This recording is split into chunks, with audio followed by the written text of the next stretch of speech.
O raciocínio clínico é pessoal e intransferível como a nossa identidade. Eu fiz esse vídeo para te mostrar o passo a passo para você montar o seu raciocínio clínico, único, pessoal e intransferível. Sabe aquela dificuldade que surge na hora de avaliar o paciente? Aquela dificuldade para montar o ambiente terapêutico, escolher as atividades terapêuticas, trocar as informações importantes com outros profissionais da equipe multidisciplinar? A resposta para todas essas dúvidas está no raciocínio clínico. E é por isso que, além de aprender quais são os 5 passos a serem seguidos para fazer o seu próprio raciocínio clínico, você vai compreender o porquê é tão importante desenvolver o seu raciocínio clínico único e intransferível, ao invés de copiar e tentar aplicar na sua prática clínica o que funciona para outro terapeuta. Então, se você tem dificuldades em estruturar o seu raciocínio clínico, se você tem dificuldades em aplicar na prática o que aprende nos cursos e está cada vez mais em busca de cursos e formações, se você tem dificuldade para avaliar os pacientes para montar ambientes terapêuticos e escolher atividades terapêuticas, acompanhe esse vídeo até o final, porque ele vai te ajudar. Um exemplo muito interessante, muito assim ilustrativo daquilo que eu estou falando sobre o raciocínio clínico. Vamos imaginar aqui 2 pessoas diferentes fazendo 2 arranjos de flores com as mesmas flores. Então eu dou 4 tipos de flor para cada uma. Então cada uma dessas pessoas vai fazer um arranjo diferente. Isso quer dizer que esses arranjos podem ser lindos, parecidos, mas não são idênticos. Assim é o raciocínio clínico. Você pode usar os mesmos recursos, os recursos iguais, mas cada terapeuta vai ter uma construção diferente para chegar a um resultado.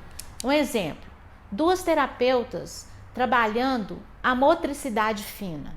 Cada uma delas vai trabalhar de uma maneira diferente, tendo os mesmos recursos. Essa maneira de trabalhar é o raciocínio clínico. O fato deles serem diferentes não quer dizer que um é certo e o outro é errado. Eles apenas são diferentes. Porque os terapeutas são diferentes, as pessoas são diferentes. Cada um tem a sua maneira de pensar, de perceber, e é isso que faz a diferença. Então, não adianta você querer copiar o raciocínio clínico de outro. Não funciona, não vai funcionar. Então, para te ajudar a estruturar o seu raciocínio clínico único e intransferível, eu vou te apresentar 5 passos que você precisa seguir. O primeiro é sua identidade profissional. Como anda a sua identidade profissional? A identidade profissional, ela está vinculada à identidade pessoal, que é a nossa maneira de lidar com o paciente, o nosso jeito de trabalhar, um estilo próprio. Então, isso faz parte do profissional e isso tem uma influência muito grande no que você faz no dia a dia com o seu paciente.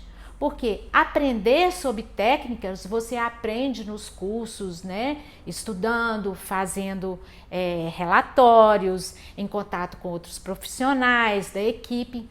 Mas existe algo que é muito pessoal, que é o seu jeito de lidar, o seu jeito de abordar a técnica. Gente, a gente faz tantos cursos, a gente aprende a mesma coisa, mas quando a gente vai tratar com o paciente, é totalmente diferente. Então, eu tenho essa experiência porque eu tenho um grupo de estudo, né, com outra terapeuta ocupacional, e eu vejo assim, a gente foi avaliar uma criança juntas e como que ela viu a mesma coisa que eu vi, mas o jeito de trabalhar com a criança é diferente. Então, a gente não tem que abrir mão disso. Às vezes a gente quer copiar, né, o jeito do outro terapeuta, como que o terapeuta é, e não vai dar certo. Não dá certo. Então é importante a gente ter essa identidade pessoal muito estabelecida, muito bem fundamentada naquilo que a gente é. Tem profissional que brinca mais, tem profissional que ri mais, tem profissional que é mais sério.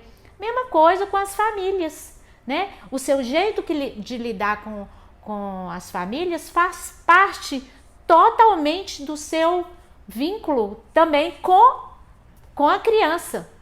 Então, ficar atentos com isso, porque nesse momento que a gente vê tantas coisas nas redes sociais, a gente fica olhando para um, olhando para outro, como que é isso? Eu já tive terapeutas ocupacionais que me ligaram, que estavam assim, se sentindo muito para baixo, porque não fazia o que a outra faz. Eu falei, não é assim. É muito o seu jeito, e o seu jeito, que é o mais verdadeiro, é que vai trazer mais retorno para o seu trabalho. Eu não me esqueço, há uns anos atrás, desde que eu ministrava os cursos, eu tive uma colega que ela comentou uma coisa muito interessante comigo. Ela é uma pessoa muito alegre, e ela disse assim, Ivana, depois que eu fiz o seu curso, eu comecei a trabalhar e falei, olha, agora eu vou atender igual a Ivana. Aí ela tentou me imitar, e a outra que tinha feito o curso junto com ela, falou com ela assim, ó, não tá dando certo, você não é a Ivana. E foi muito interessante isso, porque ela contou com tanta espontaneidade que eu falei, olha como é que seu jeito de ser também é bom, né? Você consegue até expressar uma coisa que é difícil para muitos profissionais. Então, gente, vamos ser como a gente é, né? Vamos estudar, vamos aprender, mas cada um com o seu jeito. Então, é muito importante que a gente consiga perceber, ter essa percepção do quanto a empatia ela é importantíssima no nosso trabalho.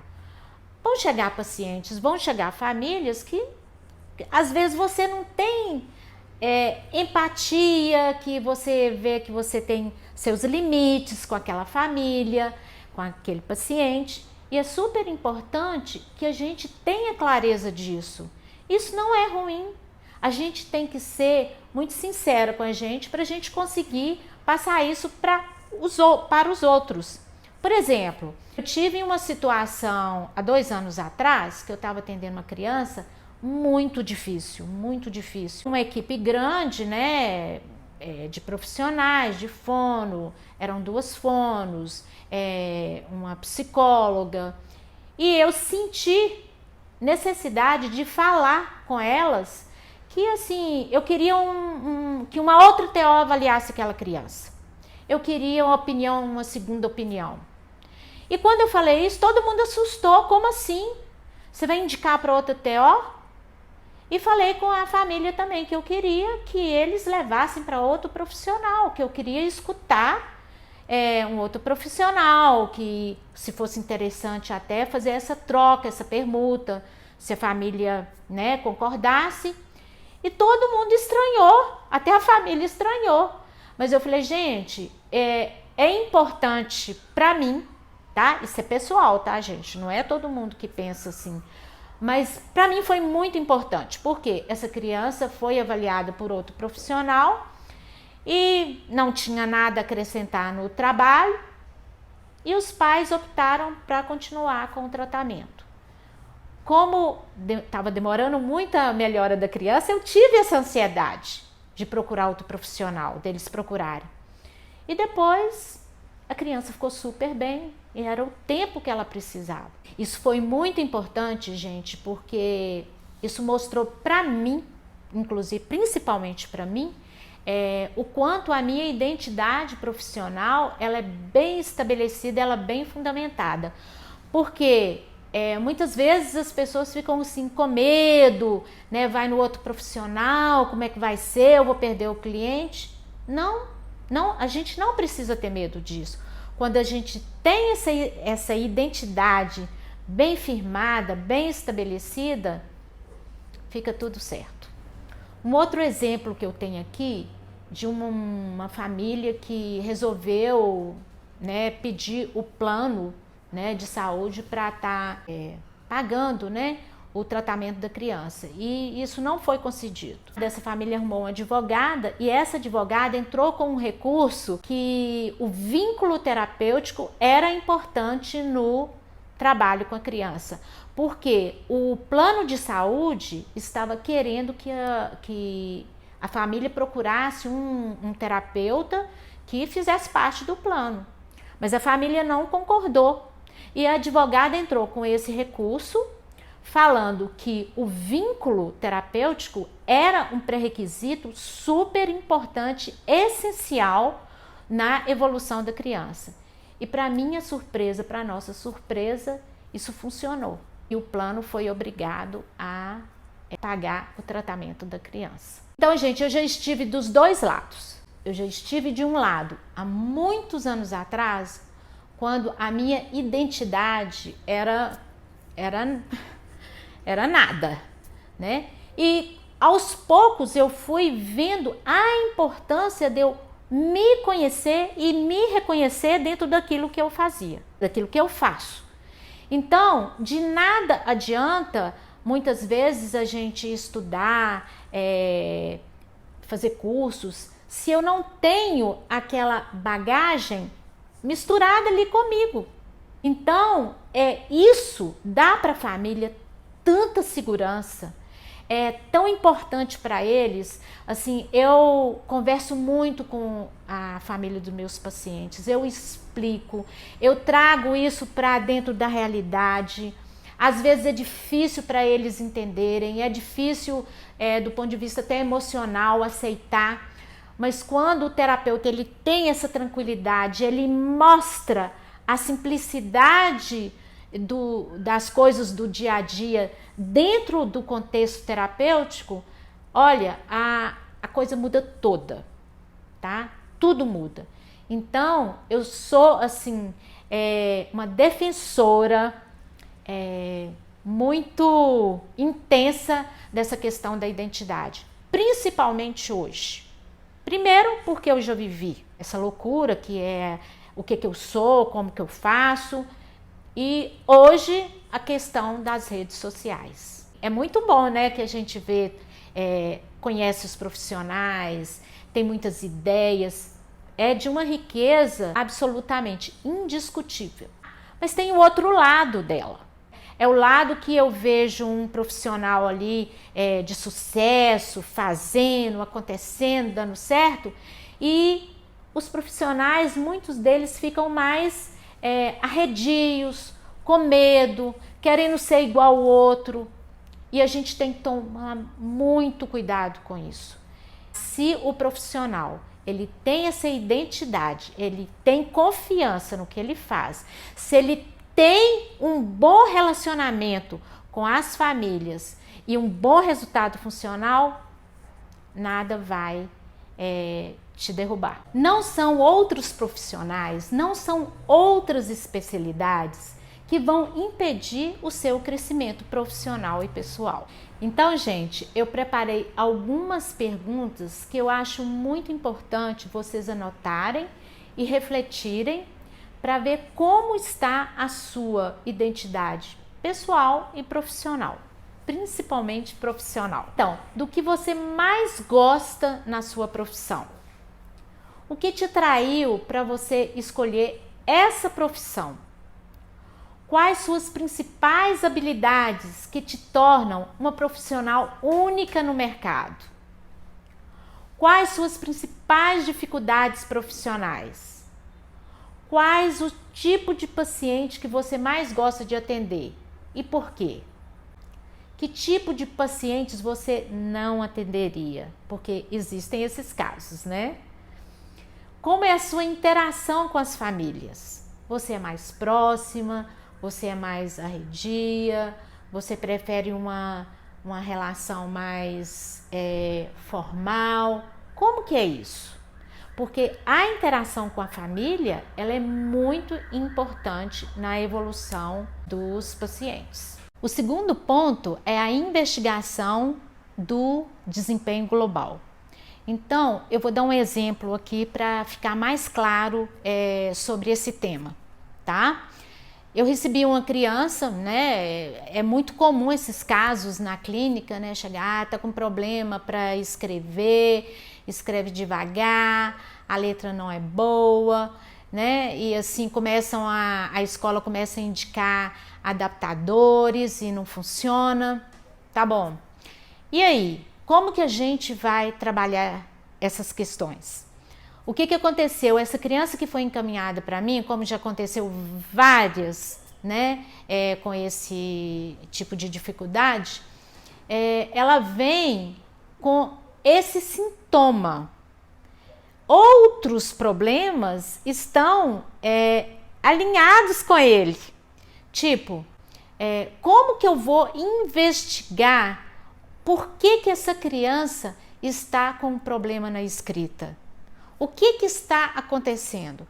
Então, esse desempenho em outras atividades, principalmente nas atividades de vida diária, no desempenho ocupacional, está muito relacionado a essa parte também. E aí, nós temos que desafiar o nosso raciocínio em cima das causas que levaram essa criança a ter esse problema. A gente sabe que a escrita é o produto final de uma habilidade motora e cognitiva, não é verdade? Então, é importante que a gente analise as causas para chegar a esse sintoma. Então, se a gente não faz uma análise global desse desempenho das atividades, a gente não vai conseguir descobrir, né, quais são as causas que levaram essa criança a ter esse problema, que possivelmente está associado a outros problemas. Não é só um fato isolado, não é uma atividade isolada. Então, como terapeutas, nós temos o dever de investigar as causas, as possíveis causas que levaram a esse problema, a essa dificuldade, que possivelmente serão as mesmas causas de outras dificuldades. Então, quando a gente trata as causas, quando a gente identifica essas causas, nós estamos acessando a origem dos problemas.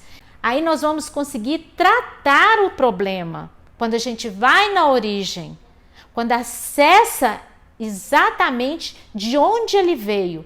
Caso contrário, nós vamos somente treinar e tratar sintomas. Tratando sintomas, os outros problemas que possivelmente estão associados a esses não vão desaparecer. É como um caso que eu tenho aqui, outro caso, né? Uma criança de 4 anos que chegou por uma questão de difícil socialização porque babava muito. Então, essa criança, ela tinha uma dificuldade na escola, o contato com outros colegas, a participação dela estava restrita a algumas atividades porque ela babava muito.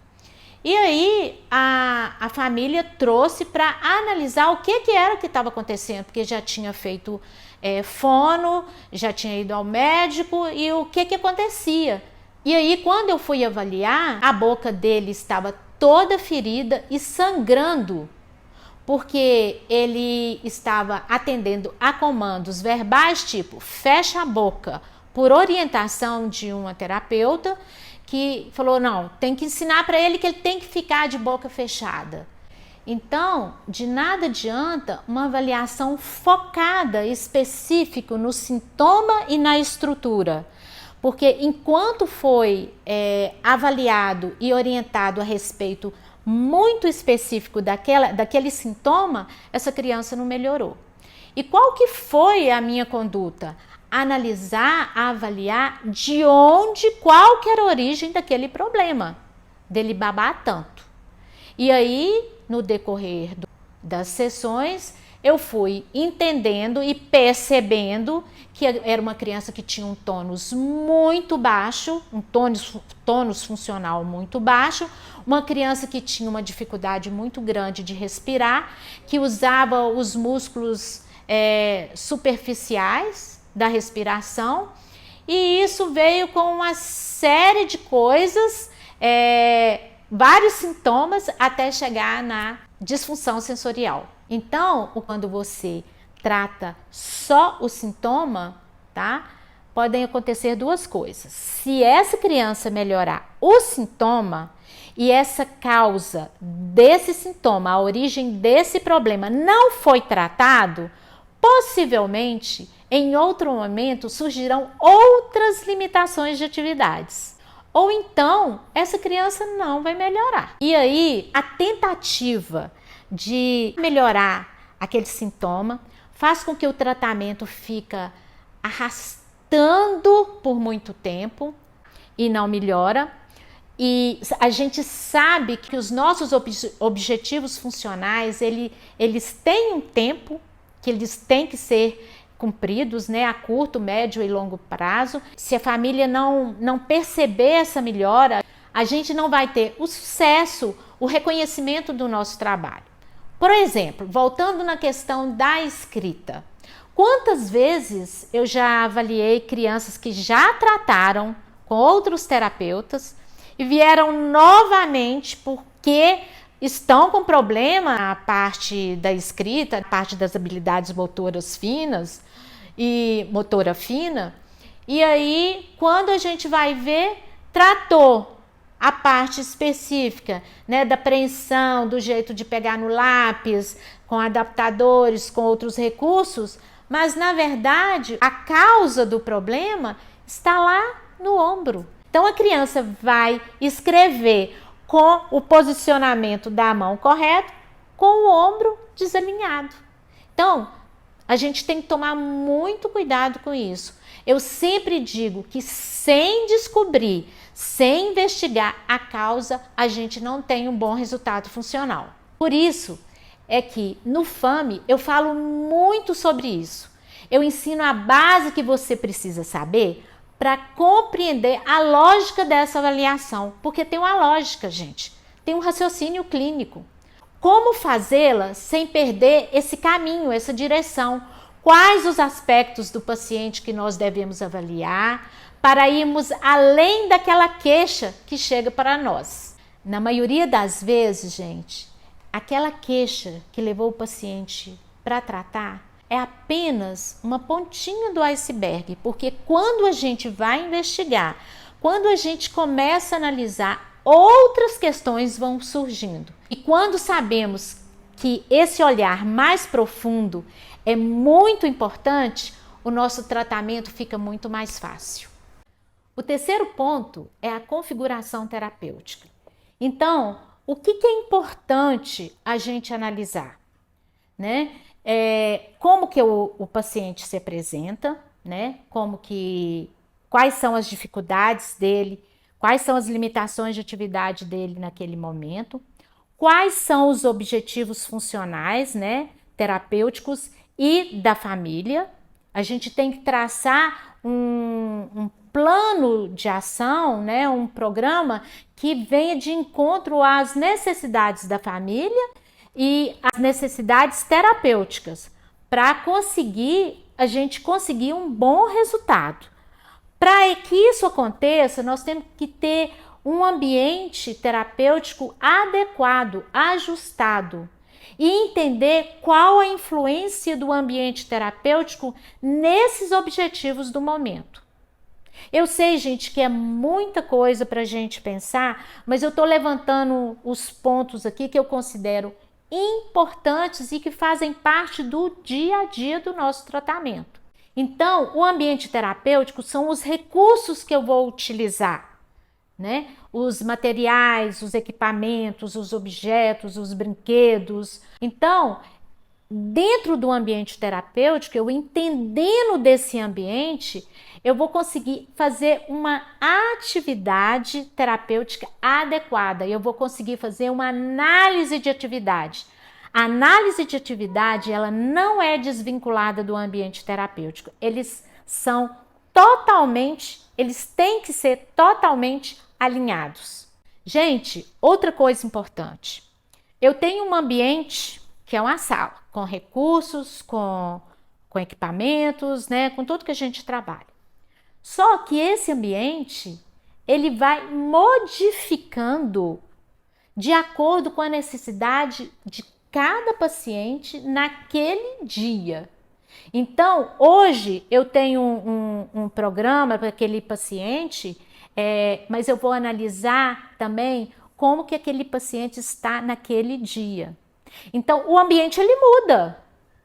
Apesar de serem os mesmos equipamentos, os mesmos recursos, a gente consegue fazer um ajuste nesse ambiente e modificar de acordo com cada dia de cada paciente. Por quê? Porque nem todos os dias o paciente está com aquela demanda.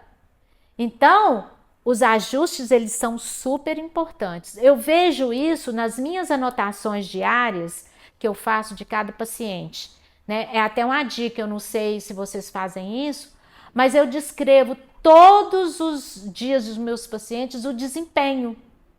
Eu escrevo assim, hoje a atividade iniciou por essa e essa atividade, um exemplo, tá? Como que o paciente fez aquela atividade? Então, eu descrevo como que ele fez, qual a dificuldade que ele teve, o que que eu modifiquei, porque a gente acaba esquecendo. Então, isso me direciona para o próximo dia, para a próxima sessão daquele paciente. E aí, quando eu vou analisar ali, após alguns dias, o que está acontecendo com aquele paciente, eu tenho realmente surpresas da evolução dele e do que realmente eu tive que fazer para modificar e para contribuir para aquela evolução. E com isso, gente, eu já estou entrando no quarto ponto, que é o mapeamento do desempenho do paciente. Então, vamos pensar aqui. Objetivo funcional é importante, ele vai nos orientar no nosso tratamento, ele é necessário, ele vai nos dar direção. Como que o paciente apresenta é super importante para a gente estar analisando esses objetivos funcionais. Mas tem uma questão aqui que eu considero de extrema importância, que é lidar com o improviso. Que improviso é esse? É quando você tem todo esse programa terapêutico, você já atende o paciente há algum tempo ou não, e você, no dia a dia, você lida com situações que você não espera. Então, como que você lida com os imprevistos e os desafios de uma sessão? De repente acontece, você não espera. Você tem um programa terapêutico para realizar naquele dia e de repente não é bem daquele jeito que as coisas vão acontecer. Gente, isso acontece diariamente, né? E a gente não espera e tem que lidar com a situação que você nunca viveu antes, né? Então, assim, eu vou dar um exemplo aqui. Eu tive uma situação ainda essa semana de uma criança com um problema mental mais severo, uma criança que eu tenho que ficar muito voltada para essa questão do programa, do ambiente terapêutico, tudo muito bem estruturado. E de repente essa criança entrou com a mãe e eu vi que o joelho dela estava todo machucado. E assim, muito machucado mesmo. E quando eu perguntei para a mãe, nossa, mas o que aconteceu? Ela falou, ela caiu na escola, porque ela tem muito problema de equilíbrio e tudo. E não deu tempo nem da escola, né? Não deu tempo da escola limpar, fazer um curativo, uma coisa assim. E ela veio para a sessão com esse machucado. E todos as atividades que eu ia fazer com ela, que eu estava acostumado a fazer com ela, tinha que usar a perna, né? Principalmente equipamentos suspensos, né? Então eu tive que ter um cuidado muito grande porque eu vi que ela estava sentindo dor. E na hora eu falei, bom, vou ter que mudar tudo. Vou ter que mudar os equipamentos, vou ter que mudar as atividades, vou ter que improvisar agora, né? Então, isso acontece com a gente. Principalmente porque essa mãe acompanha diariamente, sistematicamente, as sessões dessa criança. Então, quando acontece esses improvisos, como que a gente fica, né? E aí é que eu falo assim que vale muito a criatividade do terapeuta, a disponibilidade do terapeuta, porque em muitos casos, como eu já ministro cursos há muito tempo, eu escuto, né, de muitos profissionais falando, a criança chora muito, eu não atendo, quando a criança não quer fazer uma atividade, eu tenho dificuldade de modificar, de aceitar uma mudança, né? Às vezes a própria terapeuta tem dificuldade de modificar o cenário que ela imaginou, que ela criou, né? E outro exemplo foi de uma criança que eu estava atendendo, e essa criança mora fora do Brasil, e quando chegou o pai, a mãe e a avó para assistir a sessão da criança. Eu fiquei meio assim, eu falei, nossa, com esse tanto de gente, eu tô conhecendo essa criança agora, né? Como que fica essa questão do vínculo e, né, essa percepção que a gente tem do ambiente. Na verdade, tinham mais 3 pessoas ali. Então, foi um desafio para mim. E quando eu tentei introduzir esse assunto, a mãe falou assim, Ivana, eu preciso ficar na sessão dela. O pai precisa conhecer como que é o trabalho. E a avó veio porque a avó vai ficar uns 2 meses com ela na minha casa. Então, gente, eu atendi essa criança durante 1 mês com mais 3 pessoas dentro da sala. E 3 fazendo perguntas, e 3 querendo entender sobre o trabalho. Mas no final, deu tudo certo. Foi importante que os 3 entenderam. Mas o que eu quero levantar aqui a questão é assim, como que a gente reage diante de situações que a gente nunca viveu e que a gente precisa improvisar? Então, mas o que isso tem a ver com tratamento? Tem tudo a ver. Porque se você não souber improvisar, se você não tiver um raciocínio clínico muito eficiente, rápido, você vai se perder ali diante de uma situação que não tem nada a ver com a terapia. Um exemplo disso foi hoje. Uma paciente que eu já atendo há 6 meses e ela vem melhorando, é um caso mais grave. E hoje ela chegou e já estava assim, eu já tinha preparado mais ou menos o ambiente, porque é uma paciente que precisa de um contexto terapêutico assim muito bem organizado. E de repente ela chegou e fez uma coisa que ela ainda não tinha feito. Ela se jogou no tatame e ficou parada. Como ela é uma paciente grave que tem dificuldade de atender comandos, o que eu imaginei? Eu vou ter que fazer alguma coisa para tirá-la do tatame. E foi que eu peguei uma almofada. Às vezes o nosso raciocínio clínico precisa ser rápido. Então, sem entender sobre ambiente terapêutico e atividade, fica muito difícil fazer isso. Então, o que eu imaginei? Como eu posso, eu fiz essa pergunta para mim, como eu posso tirá-la dessa postura, né? Dessa zona de conforto? Aí eu fui, peguei a almofada e comecei a dar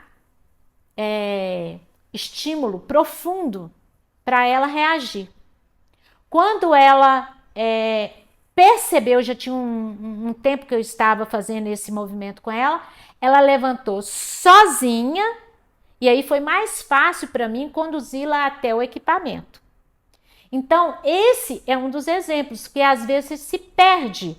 E o que a mãe já me relatou desse caso, vale a pena assim a gente até relatar isso aqui, por ser um caso tão difícil, uma criança que não atende comandos, que tem dificuldade, muita dificuldade cognitiva. E como que os terapeutas faziam? Elas se perdiam junto com a criança. Isso não é difícil de acontecer, porque quando o paciente não te dá uma resposta, qual que é a sua tendência? É você se perder. O que eu vou fazer agora? Então, essa criança ela era atendida por pouco tempo. durante a sessão, porque os terapeutas não sabiam como que iriam conduzir. Então, o que eu quero dizer? O raciocínio clínico, ele envolve tudo.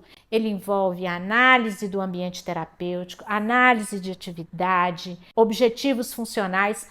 Isso tudo que eu tenho falado aqui. Eu vejo a capacidade de improvisar diante de desafios simples ou mais complexos, algo super importante na nossa terapia.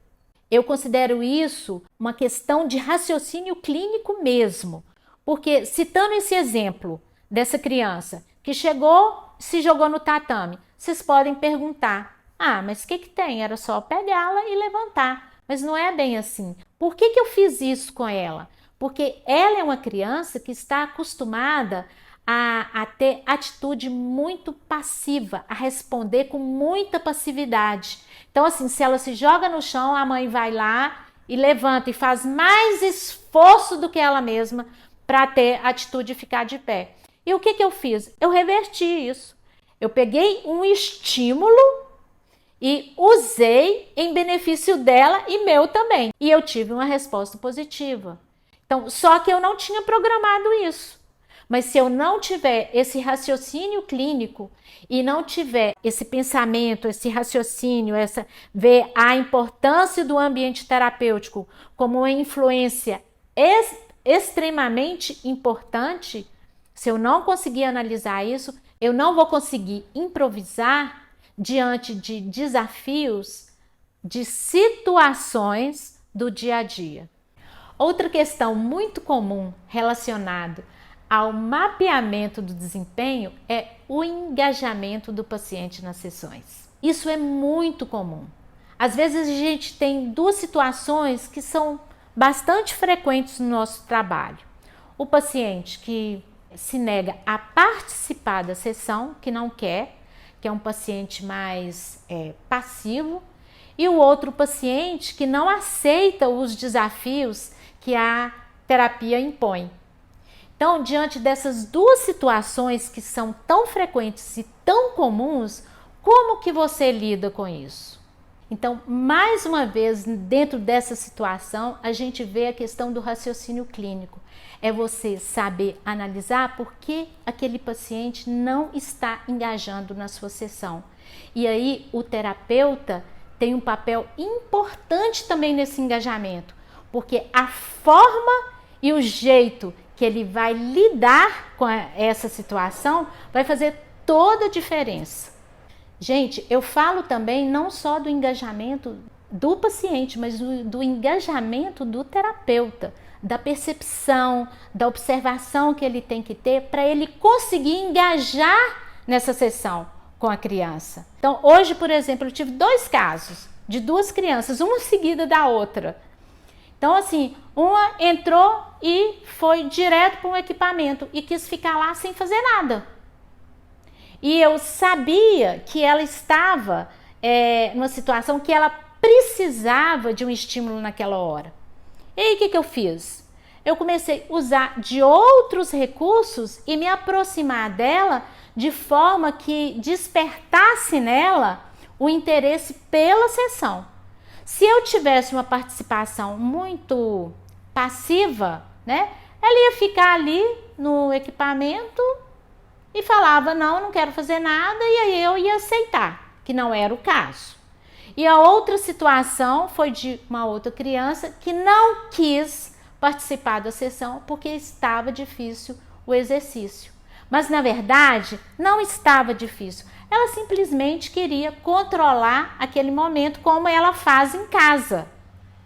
Então a gente tem que tomar cuidado.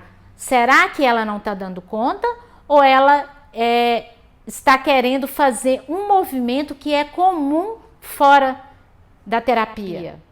Gente, tratamento não é matemática. Cada caso é um caso. Hoje, mesmo depois de mais de 35 anos de muita prática clínica, eu recebo casos que nunca tinha atendido antes. Me deparo com situações na clínica que são totalmente novas para mim. Tratamento é uma construção diária e por isso que no FAME eu trago muitos exemplos, muitos vídeos com perguntas e análise para estudo de casos. Então, o quinto passo é fazer com a família a análise global do desempenho. Isso significa que a família deve relatar e trazer para os terapeutas como que esses pacientes estão fora do contexto terapêutico, como está a performance deles. Então, a capacitação que acontece no dia a dia, durante as terapias, durante as sessões, elas devem ser transformadas em performance em outros ambientes sociais, tipo escola, eventos, reuniões de família. Isso tudo é importante para que a gente possa traçar as novas metas e as necessidades que vão surgir daí para diante. Então, alinhar as questões terapêuticas dentro do ambiente terapêutico com as situações fora desse contexto terapêutico em outros contextos sociais, ela é de extrema importância para que a gente consiga prosseguir com esse programa até esse paciente estar em alta. Então, para que esse passo seja bem sucedido, porque ele está ligado inteiramente com a família, é importante que o terapeuta tenha um bom relacionamento com a família, uma boa interação com a família, que isso faz parte do raciocínio clínico. Então, sem essa interação, sem essa boa interação, a gente não vai conseguir muito essa relação de confiança, uma relação de segurança, porque a partir daquilo que você troca com a família fica mais confiante naquilo que ela vai trazer para você. Então, isso está totalmente ligado também ao raciocínio clínico, para que a gente possa desenvolver metas que são importantes para a família e para nós. Gente, raciocínio clínico é um assunto que a gente poderia ficar aqui horas, dias falando sobre. Eu amo o que eu faço com amor, com dedicação, mas nem sempre foi assim. No início da minha carreira, eu encontrei muitas dificuldades e foi através dessas dificuldades, dos desafios, que eu consegui fazer o meu raciocínio clínico. E você não precisa passar pelo que eu passei. Essa é a boa notícia. Eu já organizei isso para você. Está tudo organizado durante todo esse período que eu passei, a minha prática clínica, tudo isso eu desenvolvi e eu vou passar isso para você no FAME. O FAME é um curso online com muitos casos reais da minha prática clínica. São vídeos com análises para você ver na prática como cada um dos elementos do raciocínio clínico se manifestam. Como avaliar, como montar ambientes terapêuticos. É o curso que destrincha o raciocínio clínico para que você domine cada estágio do tratamento, cada estágio do raciocínio clínico. São 8 horas de conteúdo, mais análises de casos. Exercícios práticos para você aplicar o conhecimento e analisar casos reais da clínica. Você vai conseguir fazer o seu raciocínio clínico com muito mais facilidade, a partir desses pontos que vão desenvolver a sua maneira de pensar, de raciocinar e de analisar como está a sua terapia. Por isso, clique aqui no link e venha fazer parte do FAME. Eu te vejo lá.